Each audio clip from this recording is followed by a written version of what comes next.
बिस्मिल्लाहिर्रहमानिर्रहीम। अस्सलाम वालेकुम नाज़रीन, आप यूट्यूब चैनल देख रहे हैं। मैं इमरान ख़ान हूँ। दो विक्ट्री स्पीच हुई हैं और उन दोनों के ऊपर मुझे बात करनी है। एक तो नवाज़ शरीफ ने की है, एक इमरान ख़ान साहब ने की है। दोनों पे बात करता हूँ, लेकिन पहले ज़रा आलमी मीडिया की बात कर लें। आलमी मीडिया जो रिपोर्टिंग कर रहा है वो पाकिस्तान के लिए अच्छी नहीं है और आलमी मीडिया पाकिस्तान में होने वाले इंतखाबात को धांधली ज़दा इंतखाबात और मशकूक इंतखाबात करार दे रहा है। और जो यहाँ पे इंसानी हुकूक़ की खिलाफ वर्जियाँ की गई हैं, जो गिरफ़्तारियाँ हुई हैं, जिस तरीके से तशद्दुद के वाक़यात हुए हैं, उनको भी रिपोर्ट कर रहा है और साथ ही इलेक्शन की क्रेडिबिलिटी के ऊपर सवालात उठाए जा रहे हैं। ये दुनिया भर का मीडिया रिपोर्ट कर रहा है जो पाकिस्तान में मौजूद था। इंटरनेट की और मोबाइल फ़ोन की बंदिश को भी शकूक व शुबहात की नज़र से देखा जा रहा है और ये सारी चीज़ें आलमी मीडिया में रिपोर्ट होने के बाद अब आलमी सतह पर रिएक्शन आना शुरू हो गया है। रिएक्शन किस लेवल का है इसके ऊपर बाकायदा मेरे पास सारी स्टोरी मौजूद है। मुख्तलिफ अखबारात से हमने उठाई है और उसको फिर हमने ट्रांसलेट किया ताकि आपके सामने हम रखें कि अमेरिका क्या कह रहा है, यूरोप क्या कह रहा है, यूरोपीय यूनियन क्या कह रहा है, यूके ने इसके बारे में क्या मौक़िफ़ अपनाया है। ये सारी चीज़ें मैं आपके सामने रख देता हूँ अभी इस पूरी स्टोरी के अंदर। सबसे पहले आप अमरीकी महकमा ख़ारजा का जो स्टेटमेंट है वो आप देख लीजिए। अमरीकी महकमा ख़ारजा ने कहा कि पाकिस्तान में जो इंतखाबात हुए हैं, अमेरिका इस बात का शदीद मुंतज़िर है कि मुकम्मल इंतखाबी नताइज जारी किए जाएँ और वो इंतखाबी नताइज ऐसे हों जो आवाम की मर्ज़ी की अक्कासी करते हों, यानी जिसको आवाम ने हुकूमत बनाने के लिए वोट डाले उसकी हुकूमत बननी चाहिए। इसका मतलब ये है। अमेरिका ने यह भी कहा कि अमेरिका किसी भी पाकिस्तानी सियासी जमात की जो हुकूमत बनने वाली है उसके साथ काम करने के लिए तैयार है। यानी अमेरिका को कोई एतराज़ नहीं कि पाकिस्तान में पाकिस्तान की आवाम की मर्ज़ी से किसकी हुकूमत बनती है। अमेरिका ताल्लुकात और जो मुश्तरका मफादात हैं उनके लिए किसी भी हुकूमत के साथ काम करने के लिए तैयार है। अमेरिका ने मज़ीद कहा कि जो कुछ भी बैनुल-अक़वामी मुबस्सरीन वहाँ पे गए और जो कुछ भी वहाँ का लोकल मीडिया, मकामी मीडिया और मुबस्सरीन जो इन्फॉर्मेशन दे रहे हैं, उनसे अमेरिका ने यह अख़ज़ किया है कि इन इंतखाबात में इज़हार राय की आज़ादी यानी फ्रीडम ऑफ स्पीच नहीं थी और साथ ही साथ जो है वो लोगों को जलसे जुलूस करने की इजाज़त नहीं थी, पुरअमन तौर पे लोगों को जमा होने की इजाज़त नहीं थी और बहुत सारी गैर ज़रूरी पाबंदियाँ पाकिस्तान में लगाई गई हैं जो नहीं लगनी चाहिए थीं।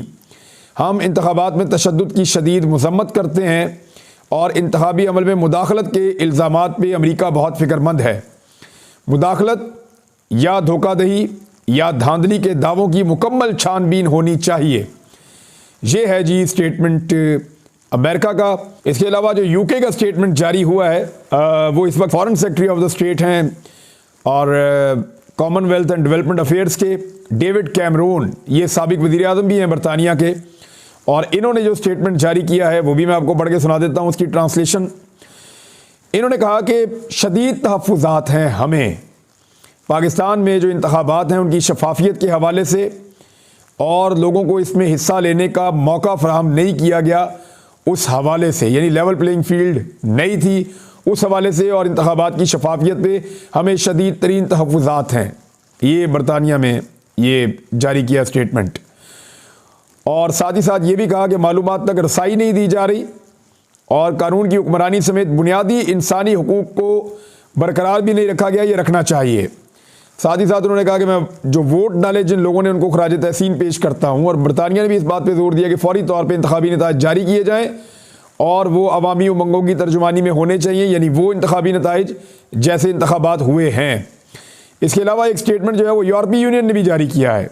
यूरोपीय यूनियन ने पहले तो तारीफ़ की पाकिस्तान में इंतखाबात हो गए हैं, साथ ही उन्होंने कहा कि कुछ जो सियासी जमातें हैं या सियासी किरदार हैं उनको इंतखाबात में हिस्सा नहीं लेने दिया गया, उनकी नाअहलियों के मामलात हुए और जो लोग जमा होते हैं या एहतजाज करते हैं या पुरअमन तौर पे जलसा या जुलूस करते हैं उनके ऊपर पाबंदियाँ लगाई गई। ऑनलाइन और ऑफलाइन दोनों तरह से इज़हार राय की आज़ादी को मुतासर किया गया। इंटरनेट तक रसाई की पाबंदी लगाई गई, यानी इंटरनेट ही बंद कर दिया पाकिस्तान में, और इंतखाबी अमल में शदीद मुदाखलत की गई।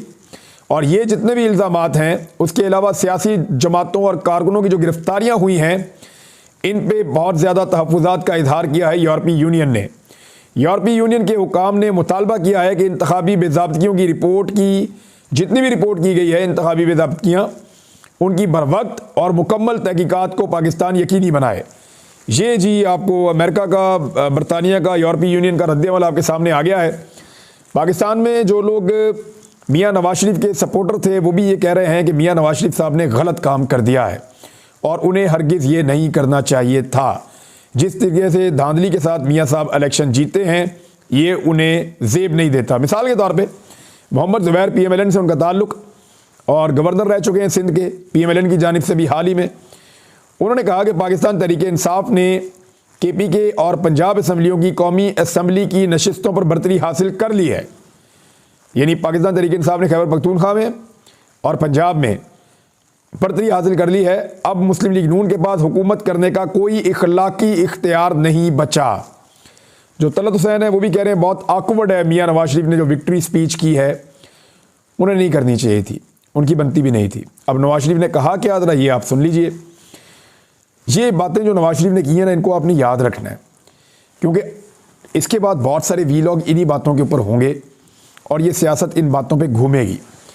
मियां साहब ने कुछ इशारे दिए अपनी बातचीत में। एक तो बॉडी लैंग्वेज बड़ी नेगेटिव थी कल भी और आज भी। मियां नवाज शरीफ जाली खुश होने का दिखावा कर रहे थे या उनकी साहबजादी या बाकी लोग। एक्चुअली जो खुश था वो शहबाज शरीफ साहब खुश थे कुछ हद तक, और जो मियां साहब के आसपास लोग मौजूद थे दे वर नॉट हैप्पी। लग रहा था कि वो परेशान हैं। मियां साहब खुद भी कोई खुश नज़र नहीं आ रहे थे। अब मियां नवाज शरीफ साहब ने जो बातें की उसमें एक तो उन्होंने यह दावा कर दिया कि मुस्लिम लीग नून इन इंतखाबात में सबसे बड़ी जमात बनकर उभरी है। जिस वक्त मियां साहब ये स्पीच कर रहे थे उस वक्त इंतखाबात को लगभग इंतखाबी अमल मुकम्मल हुए गिनती शुरू हुए कुछ 30 घंटे के करीब गुजर चुके थे, यानी 26-27 घंटे तो डेफिनेटली गुजर चुके थे जब मियां साहब ने यह तकरीर की।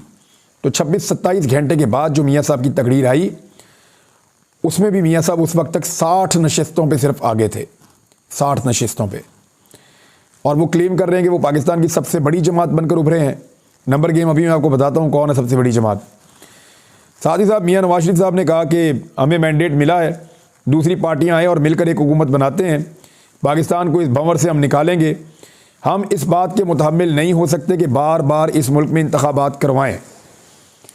ये अब आप याद रखिएगा बात कि मियां साहब को इस बात का ख़दशा है कि पाकिस्तान में दोबारा इंतखाबात होंगे और जल्दी होंगे, क्योंकि जो सेटअप ये बनाने जा रहे हैं ज़बरदस्ती वो चल नहीं सकता और ना दुनिया उसे तस्लीम करेगी, ना पाकिस्तान के अंदर ना पाकिस्तान से बाहर। ये मियां साहब का जुमला उनके खौफ की अक्कासी कर रहा है कि बार बार इंतखाबात हम नहीं करवा सकते। मियां साहब कह रहे हैं कि इस्तेहकाम के लिए 10 साल चाहिए। यानी अब वो जिनसे उनका वादा हुआ, वईद हुए, जिनके साथ मियां साहब के मरासिम हैं, मियां साहब उन्हें ये कह रहे हैं कि लंदन से भी जब मियां साहब आए तो बड़े ख्वाब उन्होंने देख लिए थे, वो पूरे नहीं हुए। अब वो नया ख्वाब देख रहे हैं कि 10 साल तो हमें दें कम से कम, ताकि हम मुल्क के मसाइल ठीक करें। साथ ही उन्होंने कहा कि मैं लड़ाई नहीं करना चाहता।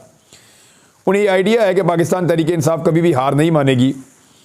वो अपनी जिन सीटों पे उनको ज़बरदस्ती हराया गया वो इस फाइट पे फाइट बैक करेंगे, और वो लीगल फाइट भी करेंगे, एहतजाज भी करेंगे पुरअमन, और वो आवाज़ उठाएंगे और वो कोशिश करेंगे कि जो सीटें उनसे छीनी गई हैं वो उन्हें वापस मिल जाएं।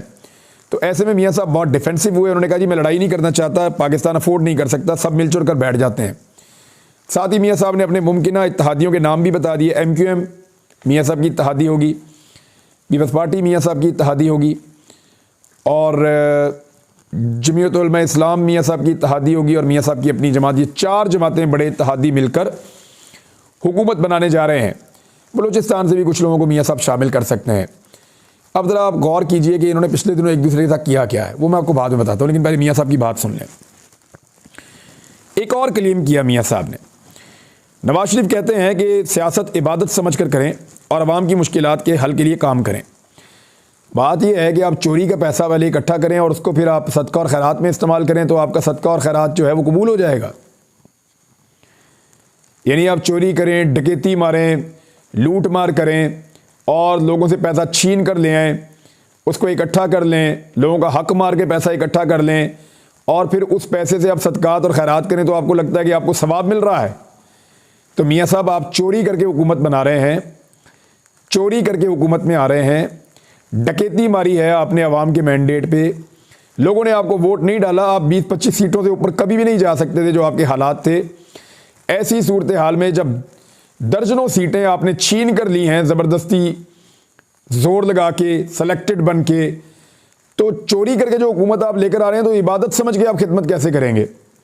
आप नहीं कर पाएंगे मियाँ साहब, क्योंकि आप बदनीयती के साथ आए हैं तो आपका काम भी वैसे ही रहेगा और ये आने वाले दिनों में नजर आ जाएगा सबको। अब आ जाए जी, इमरान खान साहब ने विक्ट्री स्पीच किया। अच्छा, नवाज शरीफ साहब ने विक्ट्री स्पीच की ना, इसको ऑकवर्ड करार दिया। तलत हुसैन ने भी, बाकी लोगों ने भी, और सहाफ़ी भी कह रहे हैं कि 60 सीटों के साथ कौन सी विक्ट्री स्पीच होती है। ये तो मियाँ साहब ने अपने साथ ज़्यादती की है और पाकिस्तानी सियासी तारीख के अंदर एक और गंद मार दिया है मियाँ नवाज शरीफ साहब ने। सिर्फ मियाँ साहब को इस बात का ज़ोम है कि उनको सीटें और दिलवा दी जाएंगी और उससे वो हुकूमत बना लेंगे।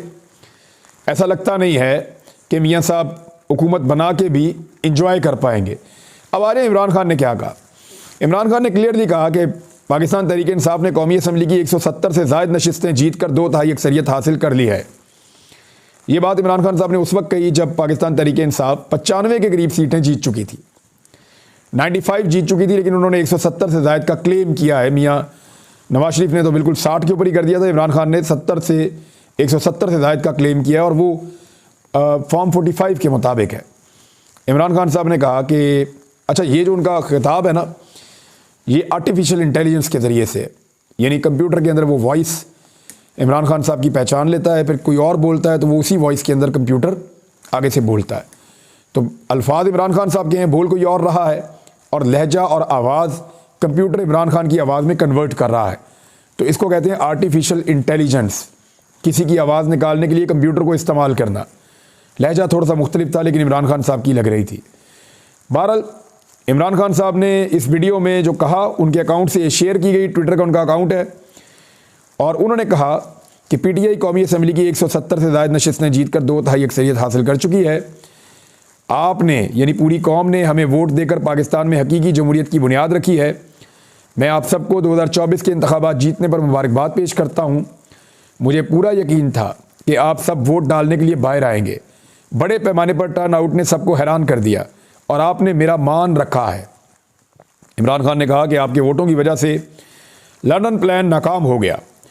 लंदन प्लान ये था कि नवाज शरीफ साहब जो है वो फुल फ्लैज हुकूमत बनाएंगे, बिल्कुल इंडिपेंडेंट, तो वो तो नहीं हो सका। अब नवाज शरीफ साहब को बैसाखियों पर खड़ा होना पड़ेगा। नवाज शरीफ ने कम अज़ कम 30 हलकों में पीछे होने के बावजूद फतह की तकरीर की है। पाकिस्तान में कोई भी इस तकरीर को कबूल नहीं करेगा, हत्ता कि आलमी मीडिया भी इसके खिलाफ लिख रहा है। इमरान खान ने कहा कि आज़ाद ज़राए से ये बात सामने आई है कि हम धांधली शुरू होने से पहले 150 हलकों में जीत रहे थे, जबकि फॉर्म 45 के मुताबिक तहरीक इंसाफ के आज़ाद उम्मीदवार कौमी असम्बली की कुल 265 से 170 नशिस्तें जीत चुके हैं। अच्छा, ये 179 का फिगर मैंने आपको बताया था, तो ये 70 से 80 के बीच का ही फिगर बनता है ऑलमोस्ट।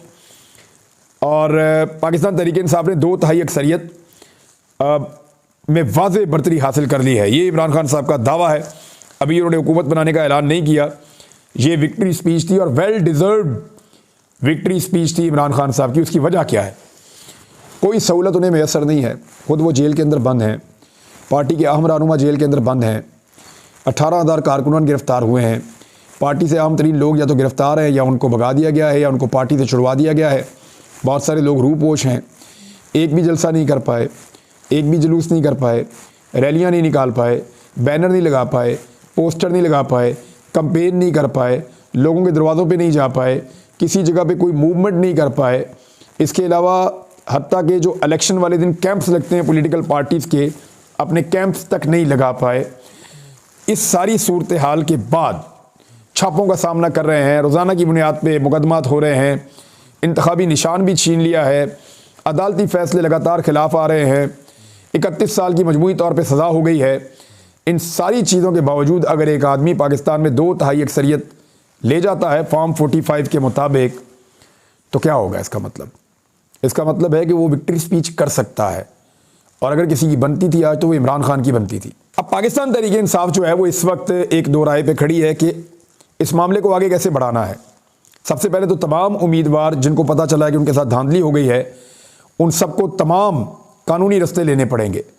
यानी जहाँ जहाँ पे शिकायत करनी होती है, हर शिकायत करनी पड़ेगी, हर फोरम पे जाना पड़ेगा, ताकि किसी जगह पे ये ना कहा जाए कि आपने शिकायत क्यों नहीं की थी, या आपने कानून से रुजू क्यों नहीं किया था, या आपने इलेक्शन कमीशन में दरख्वास्त क्यों नहीं दी, या आप अदालत में क्यों नहीं गए। वो जितने भी प्रोसेस है वो करने होंगे। और पाकिस्तान तहरीक इंसाफ फिर क्या करेगी, इसमें मुख्तलिफ राय सामने आ रही है। पाकिस्तान तहरीक इंसाफ के लोगों की जानिब से कुछ लोग ये कह रहे हैं कि जो इनकी मीटिंग्स हो रही हैं इंटरनल, मैं उसके हवाले से आपको बता रहा हूँ। कुछ लोगों ने ये तजवीज़ दी है कि सबको कहा जाए कि इस्लामाबाद की जानिब मार्च करें, सुप्रीम कोर्ट के सामने आ जाएं और इंसाफ मांगें, और इसके ऊपर एक कमीशन बनवाएं, वाइट पेपर जारी करें और इन सारे हल्कों को खुलवाएं फौरी तौर पे, और यहाँ पे एक प्रॉपर इन्वेस्टिगेशन हो और ये हल्के वापस लिए जाएं PMLN से। एक तो ये है। और दूसरी तजवीज़ ये है कि इसके अंदर हमें टाइम फ्रेम भी देना चाहिए कि इतने दिनों के अंदर आप ये कर दें। आलमी मीडिया को भी इस सारी सूरत हाल पे बताना चाहिए, जो आलमी मुबस्सरीन मौजूद हैं उनको भी बताना चाहिए। हर फोरम के ऊपर इस धांधली को बेनकाब करना चाहिए। ये अब PTI के अंदर मुख्तलिफ तजावीज़ आ रही हैं। एक दो दिन में ये इनको एक आधे दिन में फ़ाइनल कर लेंगे इन चीज़ों को, लेकिन असल जो मामला है वो इमरान खान साहब तय करेंगे। जब पार्टी के रहनुमा इमरान खान साहब से बिलमुशाफा मिलकर उनके साथ सारी सिचुएशन शेयर करेंगे, तो तब जो इन्फॉर्मेशन इमरान खान साहब की तरफ से निकलेगी, या इमरान खान साहब जो कहेंगे जेल में बैठ के, वही होगा और वही आगे बढ़ाएगा इस मामले को, इलेक्शन वाले को। लेकिन आप देखें कि एक आदमी जिसको रेड लाइन जिस पे लगाई गई थी, जिसके ऊपर क्रॉस लगाया गया था, जिसको माइनस किया गया था, आज सारे वो जेल में पड़े हुए आदमी की तरफ देख रहे हैं और सारे ये सोच रहे हैं कि वो अब क्या करेगा और वो अब क्या कहेगा। कितना ज़्यादा रेलिवेंट हो गया वो आदमी, यानी माइनस करते करते उसको कई गुना प्लस कर दिया गया। ये है पाकिस्तान और ये है पाकिस्तान की आवाम, जिन्होंने अपनी वोट की ताकत से बड़े बड़े मनसूबे खाक में मिला दिए। अब तक इतनी, अपना ख्याल रखिएगा। कुछ चीज़ें आपके साथ शेयर करता हूँ अगले व्लॉग में। अल्लाह हाफ़िज़।